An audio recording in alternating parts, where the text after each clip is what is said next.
mipit amit sejanurih keperih ati, malah mandar lubar akar-akar angkara nu satung kebing rasa, ngala menta galura pangampura tina sagala lalampahan turung paka nu ngagelar rahet mana. Bilih aya langkung saur bahe care, kaciwit kulit kabawa daging, tunggul dirurut catang dirumpak nyuklit ati tegenah mana. Nilih wanci nu mustari ninggang mangsa nu utama balik diri kana suci. Hapunten samudaya kalepatan lahir sinareng batin, jati diri nu suci rasa jiwa anu tanpa noda.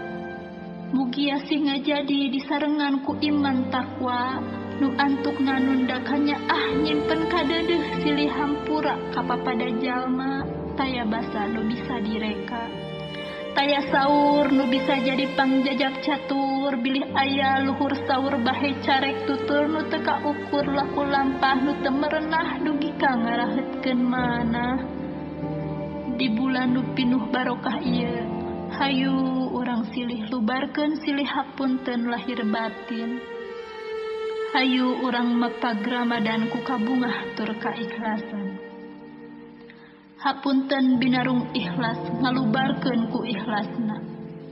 Saninten buah saninten, saninten diparapan. Hapunten abdi hapunten tina samudaya kalepatan. Sasih saum urang eusian ku doa anu merenah, munajatur sholawat nu teu kendak telat kamantena nu pinuh ku syafaat.